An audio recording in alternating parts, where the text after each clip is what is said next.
Dia 19. O Natal existe para a liberdade.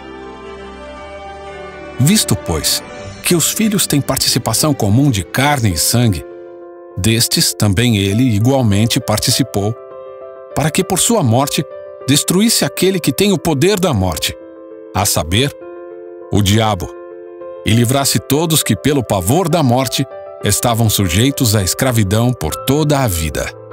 Hebreus 2, 14 e 15. Jesus se tornou homem porque o que era necessário era a morte de um homem que fosse mais do que um homem.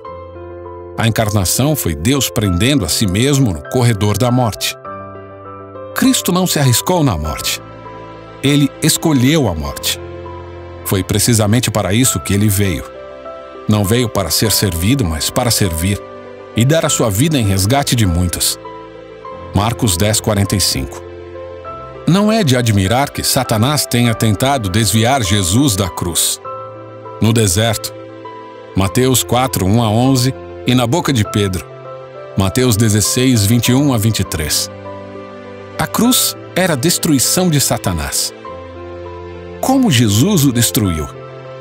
Hebreus 2,14 diz que Satanás tem o poder da morte. Isso significa que ele tem a habilidade de tornar a morte apavorante. O poder da morte é o poder que mantém os homens em escravidão pelo pavor da morte. É o poder de manter os homens no pecado, para que a morte venha como uma coisa terrível. Mas Jesus despojou Satanás de seu poder. Ele o desarmou. Ele moldou uma couraça de justiça para nós, que nos torna imunes à condenação do diabo. Como ele fez isso? Por meio de sua morte, Jesus removeu todos os nossos pecados. E uma pessoa sem pecado não pode ser condenada por Satanás. Perdoados, somos finalmente indestrutíveis.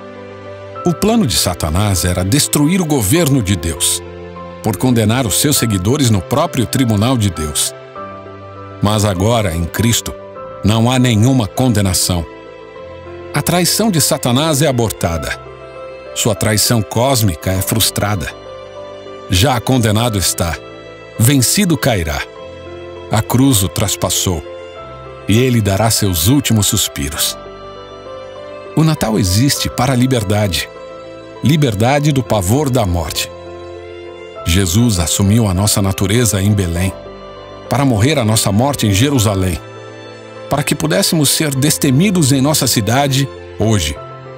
Sim, destemidos, porque se a maior ameaça à nossa alegria já se foi, então por que deveríamos nos inquietar com ameaças menores?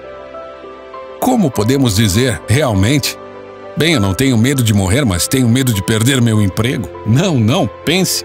Se a morte, eu disse morte, sem pulso, frio, morto, não é mais um medo. Somos livres, realmente livres. Somos livres para assumir qualquer risco debaixo do sol por Cristo e por amor. Sem mais escravidão à ansiedade. Se o Filho libertou, você será livre realmente.